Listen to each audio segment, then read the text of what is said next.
तो हाँ, तो माय डियर स्टूडेंट, आज का क्लास में हम लोग सॉल्यूशन करने वाले हैं काव्य खंड का छठा चैप्टर और जिसका नाम है तुमुल कोलाहल कलह में। क्या तुमुल कोलाहल कलह में काफ़ी मोस्ट इम्पोर्टेंट चैप्टर है और इस चैप्टर के कवि जो हैं जयशंकर प्रसाद जी हैं। क्या जयशंकर प्रसाद जी हैं। और सबसे पहले हम लोग देखते हैं वस्तुनिष्ठ प्रश्न, क्या ऑब्जेक्टिव प्रश्न जो 2011 से लेकर के 2024 तक पूछा गया है और 2025 एग्जाम के लिए मोस्ट इम्पोर्टेंट है। तो सबसे पहला क्या हम लोग देखेंगे, वस्तुनिष्ठ प्रश्न। क्या वस्तुनिष्ठ प्रश्न को देखेंगे तो बिना टाइम किए हुए स्टार्ट करते हैं। और सबसे पहला प्रश्न यहाँ पे दिया गया है जो कि 2021 में पूछा गया है। क्या 2021 में पूछा गया है कि जयशंकर प्रसाद का महाकाव्य है, क्या जयशंकर प्रसाद का जो महाकाव्य है कौन है। ऑप्शन ए है कामायनी, ऑप्शन बी है साकेत, ऑप्शन सी है उर्वशी और ऑप्शन डी है मुकुल। तो इसका जो सही आंसर होगा 100% correct answer option number A. क्या ऑप्शन नंबर ए कि जयशंकर प्रसाद का जो महाकाव्य है उसका नाम क्या है, कामायनी है। क्या कामायनी जो है जयशंकर प्रसाद की महाकाव्य है। उसके बाद अगला जो सबसे मोस्ट इम्पोर्टेंट प्रश्न यहाँ पे दिया गया है 2 नंबर का, 2020 में पूछा जा चुका है। क्या 2020 में पूछा जा चुका है कि जयशंकर प्रसाद की नाट्य कीर्ति है। तो जयशंकर प्रसाद की नाट्य कीर्ति कौन है। तो ऑप्शन ए दिया गया है ध्रुव स्वामिनी, ऑप्शन बी दिया गया है आषाढ़ का एक दिन, ऑप्शन सी दिया गया है लहरों के राजहंस और ऑप्शन डी जो दिया गया है कोणार्क। तो इसका जो सही आंसर होगा कि जयशंकर प्रसाद की जो नाट्य कीर्ति है ऑप्शन नंबर ए है। क्या ऑप्शन नंबर ए है ध्रुव स्वामिनी। क्या ध्रुव स्वामिनी ऑप्शन नंबर ए इसका सही आंसर है, इसलिए क्या हो जाएगा ऑप्शन नंबर ए। उसके बाद अगला जो प्रश्न दिया गया है 3 नंबर का प्रश्न है 2018 में पूछा जा चुका है। क्या 2018 में पूछा जा चुका है क्या है कि तुमुल कोलाहल कलह में किसकी रचना है। क्या तुमुल कोलाहल कलह में जो है किसकी रचना है। ऑप्शन को देखते हैं, ऑप्शन ए है दिनकर की या जयशंकर प्रसाद की या अज्ञेय की या रघुवीर सहाय की। यहाँ पे हम लोग जानते हैं कि हम लोग आज जो चैप्टर पढ़ रहे हैं तुमुल कोलाहल कला है वो जो है जयशंकर प्रसाद की रचना है। क्या जयशंकर प्रसाद की रचना है। और आप लोग को हमेशा सजेस्ट करते हैं कि आप क्या कीजिए कि जितने भी चैप्टर हैं उसके लेखक कौन है और जितने भी कविता हैं उनके कवि कौन है, इसको कम से कम ज़रूर याद कर लीजिएगा। क्योंकि क्या होता है कि प्रत्येक साल इसे क्वेश्चन 5 से 6 ऑब्जेक्टिव प्रश्न जरूर पूछा जाता है। और यदि आपको वीडियो अच्छा लगता है तो वीडियो को आप दिल से भी लाइक कर दीजिएगा और वीडियो को अंत तक जरूर देखिएगा।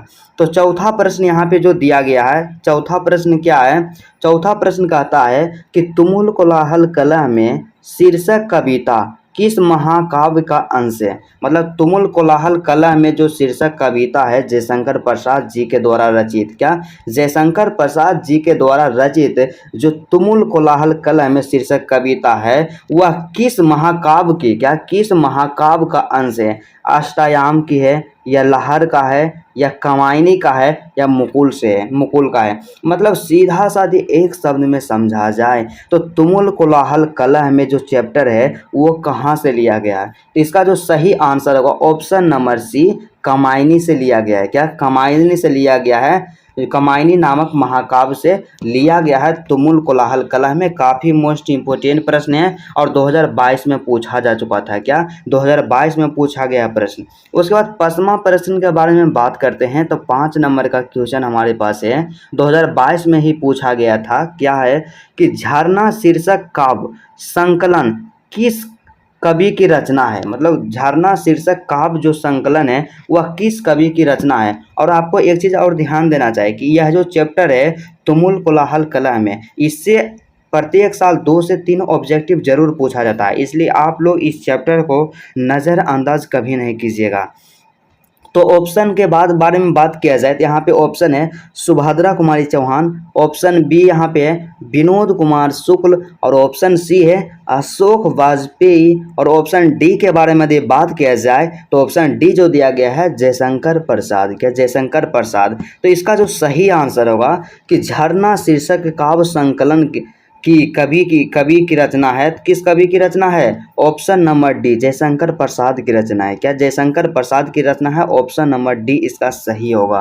उसके बाद छठा जो प्रश्न दिया गया है 2023 में पूछा जा चुका है, क्या है, मोस्ट इम्पोर्टेंट प्रश्न है कि जयशंकर प्रसाद की कविता निम्न में से कौन है। देखिए इस तरह से पूछता है क्वेश्चन कि जयशंकर प्रसाद की कविता निम्न में से कौन है, मतलब क्या कि कवि के नाम दे दिया है और पूछ दिया है कि मतलब उसके उसके द्वारा या उनके द्वारा रचित कविता कौन है। तो जयशंकर प्रसाद की कविता कौन है, तो हम लोग जानते हैं ऑप्शन नंबर ए हो जाएगा, तुमुल कोलाहल कलह में। क्या तुमुल कोलाहल कलह में, ऑप्शन नंबर ए इसका सही आंसर है। इसलिए हम बार बार आपको सजेस्ट करते हैं कि आप कम से कम क्या कीजिए कि जितना भी काव्य खंड का है और जितना भी गद्य खंड का है चैप्टर, उसके कवि और उसके लेखक जो है सबको कंप्लीट कर लीजिए। उसके बाद अगला जो यहाँ पे प्रश्न दिया गया है कि निम्नलिखित में कौन कवि छायावादी हैं, तो यहाँ पे आपको याद होना चाहिए कि जयशंकर प्रसाद जी को छायावादी कवि के नाम से भी जाना जाता है। क्या, जयशंकर प्रसाद जी को छायावादी कवि के नाम से भी जाना जाता है। इसलिए हमारा सही आंसर होगा ऑप्शन नंबर बी, और 2024 में ही पूछा गया था। क्या, 2024 में ही पूछा गया था। उसके बाद अगला जो 8वां प्रश्न है, 8वां प्रश्न कौन है, 2024 में ये भी पूछा गया। मतलब समझिए कम से कम तो 2 प्रश्न तो प्रत्येक साल पूछा जा रहा है। तो 2024 में ही पूछा गया था कि कामायनी महाकाव्य में कामायनी कौन है। मतलब कामायनी जो महाकाव्य है वो तो हम लोग जान रहे हैं कि कामायनी क्या है, एक महाकाव्य है। तो कामायनी महाकाव्य में कामायनी कौन है, तो ऑप्शन के बारे में बात किया जाए तो क्या है, option A Manu, option B Shraddha, option C Ira, option D Rupa. तो इसका जो सही आंसर होगा कि कामायनी महाकाव्य में जो कामायनी है क्या है, कौन है, श्रद्धा है। क्या, कौन है, श्रद्धा है। ऑप्शन नंबर बी 110% करेक्ट है। तो चलिए हम लोग जितने भी चैप्टर का ऑब्जेक्टिव प्रश्न था जो कि 2011 से लेकर के 2024 तक पूछा गया था, सभी का हम लोग विस्तार पूर्वक सॉल्यूशन करिए हैं। अब हम लोग देखते हैं सब्जेक्टिव प्रश्न। क्या, सब्जेक्टिव प्रश्न। तो यहाँ पे हमारे हेडिंग हमारे पास क्या दिया गया है, ध्यान से आप लोग देखिएगा थोड़ा सा कि 2011 से 2024 तक पूछे गए सभी अत्यंत महत्वपूर्ण, क्या, अत्यंत महत्वपूर्ण लघु उत्तरीय प्रश्न। क्या, लघु उत्तरीय प्रश्न जो कि 2 अंक वाला प्रश्न है। तो चलिए सबसे पहला प्रश्न जो हमारे पास दिया गया है और पूछा भी जा चुका है। क्या, पूछा भी जा चुका है। तो क्वेश्चन कहता है कि हृदय की बात का क्या अर्थ है, और इसी क्वेश्चन को एक दूसरे मतलब मेथड के द्वारा पूछा जाता है या दूसरे तरह से पूछ लिया जाता है कि हृदय की बात का क्या कार्य है। दोनों प्रश्न लगभग सेम है और उसका आंसर भी सेम ही होगा। तो सबसे पहले क्या है कि हम आप लोग को हमेशा सजेस्ट करते हैं कि जब भी आप आंसर दीजिए तो सबसे पहला क्या है, यहाँ ब्लैक पेन से उत्तर लिखिए, ठीक है। उसके बाद इस लाइन को छोड़ करके यहाँ से फिर लिखना स्टार्ट कीजिए। इससे क्या होगा कि आपका जो आंसर होगा काफ़ी एट्रैक्टिव देखने में लगेगा, और एट्रैक्टिव आंसर एक अच्छा अंक को जरूर प्रोवाइड करवाता है। तो सबसे पहले इसमें क्या लिखेंगे कि जब अशांति, कलह और घनघोर कोलाहल की स्थिति हो तो हृदय की बात का कार्य मस्तिष्क को शांति पहुंचाना है। क्या है, मस्तिष्क को शांति पहुंचाना है, उसे आराम देना है। मस्तिष्क जब विचारों के कोलाहल से घिर जाता है तो हृदय की बात उसे आराम देती है। क्या देती है, हृदय की बात क्या करती है, उसे आराम देती है। उसके बाद अगला जो क्या है, इसमें थोड़ा सा पैराग्राफ को क्या करेंगे, चेंज करेंगे और पैराग्राफ चेंज करके लिखेंगे कि हृदय कोमल भावनाओं का प्रतीक है। मतलब हृदय जो क्या है, कोमल भावनाओं का प्रतीक है जो मस्तिष्क को विचारों की अशांति से दूर करता है। क्या करता है, जो मस्तिष्क को विचारों की अशांति से दूर करता है। बस आपको इसमें इतना लिख देना है। क्या, बस आपको इसमें इतना लिख देना है। उसके बाद अगला जो यहाँ पे प्रश्न दिया गया है काफ़ी आसान प्रश्न है और काफ़ी इम्पोर्टेंट प्रश्न है मेरे 2025 के लिए। तो क्या है, 2025 के लिए इम्पोर्टेंट प्रश्न है और 2019 में भी पूछा जा चुका है। क्या, 2019 में भी पूछा जा चुका है, क्योंकि हम आपको बार बार बताते हैं कि एक भी फालतू क्वेश्चन का सोल्यूशन नहीं करवाएंगे, वैसे क्वेश्चन का सोल्यूशन करवाएंगे जो ऑलरेडी बिहार बोर्ड के द्वारा पूछा जा चुका है। तो क्या है, तो यहाँ पे दूसरा प्रश्न जो दिया गया है कि जयशंकर प्रसाद किस काव्य धारा के कवि माने जाते हैं। क्या होते हैं कि जयशंकर प्रसाद जी जो हैं किस काव्य धारा के कवि माना जाते हैं। तो इसका जो सिंपल आंसर होगा हम लोग दे देंगे कि जयशंकर प्रसाद छायावादी काव्य धारा के कवि माने जाते हैं। क्या जयशंकर प्रसाद जी जो हैं छायावादी काव्यधारा के कवि माने जाते हैं। या आपको क्या है कि यहाँ पे ऑब्जेक्टिव भी एक प्रश्न आया था, ऑब्जेक्टिव प्रश्न कि छायावादी कवि किसे कहा जाता है, तो हमारा आंसर क्या हुआ था, जयशंकर प्रसाद। उसके बाद अगला जो तीसरा प्रश्न यहाँ पे दिया गया है, काफ़ी मोस्ट इम्पोर्टेंट प्रश्न है जो कि 2022 में पूछा गया है। क्या 2022 में पूछा गया था। क्वेश्चन क्या कहता है कि तुमुल कोलाहल कलह में शीर्षक कविता में विषाद और व्यथा का उल्लेख है। क्या है कि तुमुल कोलाहल कलह में जो शीर्षक कविता है न, उसमें क्या है, दो शब्द का उल्लेख यहाँ पे किया गया है कि विषाद और व्यथा का उल्लेख है। तो यह बात तो सही है कि उसका उल्लेख है। यह किस कारण से है, मतलब किस कारण से इसका उल्लेख किया गया है, तो इसमें हल लिखना है आपको। तो वही काम करना है। सबसे पहला काम क्या करना है कि ब्लैक पेन से यहाँ उत्तर लिखना है, इस लाइन को छोड़ करके नीचे वाला लाइन से आंसर लिखना प्रारंभ करना है। क्या लिखना है कि कविता में विषाद और व्यथा का उल्लेख जीवन में आने वाली कठिन परिस्थितियों से है। क्या, जीवन में आने वाली कठिन परिस्थितियों से है। जीवन, मानव के जीवन में अनेक प्रकार की, क्या यहाँ कर लीजिएगा, अनेक प्रकार की कठिनाइयाँ, बाधाएं, अड़चनें आती रहती है, जिससे मन व्याकुल एवं दुखित हो जाता है। क्या होता है कि मानव के जीवन में अनेक प्रकार की कठिनाइयाँ, बाधाएं, अड़चनें आती रहती है, जिससे क्या होता है कि मन जो होता है व्याकुल हो जाती है। क्या, मन जो होता है क्या होता है, व्याकुल एवं दुखित हो जाता है। उसके बाद फिर क्या है कि ऐसे में घर की स्त्री ही नाजुक स्थिति को संभालती है, उतना लिखना है। उसके बाद थोड़ा सा पैराग्राफ को चेंज करना है। उसके बाद लिखना है अगला लाइन से, क्या लिखना है कि कामायनी महाकाव्य में श्रद्धा जब मन से अलग हो जाती है तो उसके मन में विषाद और व्यथा उत्पन्न होती है। क्या, विषाद और व्यथा उत्पन्न होती है, परंतु फिर भी वह स्वयं को संभालती है और मनु को भी संभालती है। बस इसमें आपको इतना ही लिखना था और इतना काफ़ी है 2 अंक के लिए। और इतना यदि लिख देते हैं तो 2 में से 2 अंक एग्जामिनर के द्वारा ज़रूर दिया जाएगा। तो चलिए उसके बाद क्या है, अगला जो प्रश्न यहाँ पे दिया गया है दीर्घ उत्तरीय प्रश्न है। क्या, दीर्घ उत्तरीय प्रश्न है और काफ़ी पॉपुलर प्रश्न है। तो प्रश्न क्या है पहला कि तुमुल कोलाहल कलह में शीर्षक कविता का केंद्रीय भाव क्या है। यह प्रश्न जो है काफ़ी इम्पोर्टेंट है।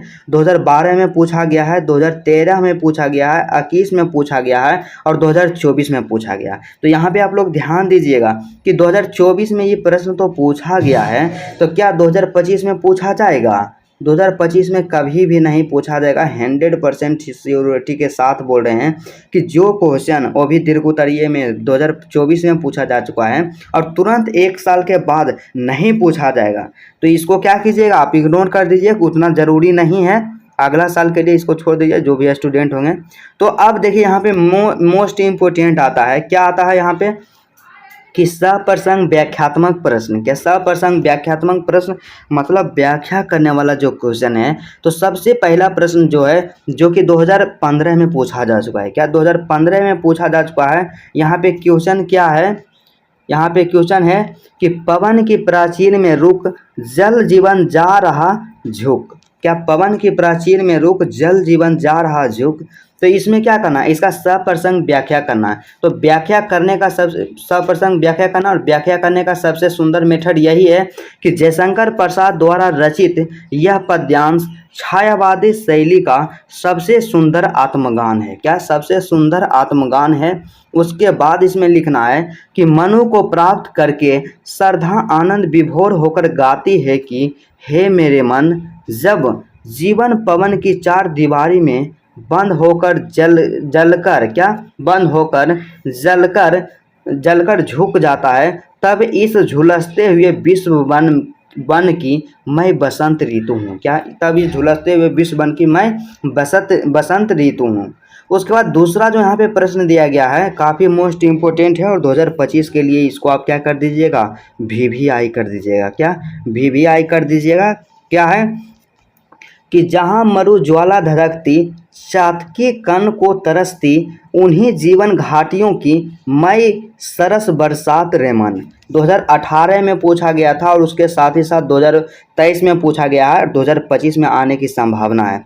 तो इसमें हम लोग क्या लिखेंगे, तो आपको हम बताए हैं कि सहप्रसंग व्याख्या करने का जो तरीका है क्या होता है। सबसे पहले लिखिए कि जो प्रस्तुत पंक्तियां है वो कहाँ से लिया गया है, उसके कवि कौन है और उस पंक्ति के माध्यम से कवि क्या कहना चाहते हैं। 3 ही चीज़ लिखना है। तो यहाँ पे क्या करेंगे कि प्रस्तुत पंक्तियाँ हिंदी के छायावादी कवि जयशंकर प्रसाद द्वारा रचित कविता तुमुल कोलाहल कलह में से उद्घृत है। क्या तुमुल कोलाहल कलह में से उद्घृत है। यहाँ पे 2 चीज़ लिख दी हैं कि कहाँ से लिया गया है और उसके कवि कौन है। उसके बाद हम इसमें और थोड़ा सा लिखेंगे कि इसके माध्यम से कवि क्या कहना चाहते हैं। तो प्रस्तुत पंक्तियों के माध्यम से कवि कहना चाहते हैं कि जहाँ मरुभूमि की ज्वाला धधकती है और चातकी जल के कण को तरसती है, उन्हीं जीवन की घाटियों में मैं सरस मतलब कि मैं आशा बनकर बरसात बन जाती हूँ। उसके बाद आगे लिखना है क्या कि कवि का भाव है कि जिन लोगों का जीवन मरुस्थल की सूखी घाटी के समान से उल्लसित हो उठा है, व्यथा का घोर अंधकार व्याप्त हो गया है, कवि जीवन की अनेक बाधाओं एवं विसंगतियों का भुक्तभोगी एवं साक्षी है। बस आपको क्या कर देना है, इसमें इतना लिख देना है। और इसमें क्या है कि 5 यहाँ पे जो एक्सप्लेनेशन जो पूछा जाता है 4 अंक का पूछा जाता है, तो आपको 4 में से 4 अंक ज़रूर दिया जाएगा। तो चलिए इस चैप्टर के जितने भी ऑब्जेक्टिव और सब्जेक्टिव प्रश्न था सभी का हम लोग क्या किए, विस्तार पूर्वक सोल्यूशन कर लिए हैं। और मुझे उम्मीद है कि आपको 110% समझ में आया होगा। और मेरा ऐसा मानना है कि इस चैप्टर से ऑब्जेक्टिव प्रश्न पूछा गया 2025 के एग्ज़ाम में या सब्जेक्टिव प्रश्न, तो 110% या श्योरिटी के साथ हम कह सकते हैं कि इससे बाहर नहीं आएगा। क्या इससे बाहर नहीं आएगा। और यदि आपको वीडियो अच्छा लगा तो वीडियो को दिल से लाइक कर दीजिए। और मेरे चैनल पे आप नए हैं और इसी तरह से आप क्या है प्रत्येक चैप्टर का चैप्टर वाइज PYQ क्वेश्चन का सल्यूशन करना चाहते हैं तो आज ही चैनल को जरूर सब्सक्राइब कर लीजिए। तो चलिए आज का क्लास यहीं तक रहता है, फिर आपसे मिलते हैं नेक्स्ट वीडियो में और नेक्स्ट चैप्टर के साथ।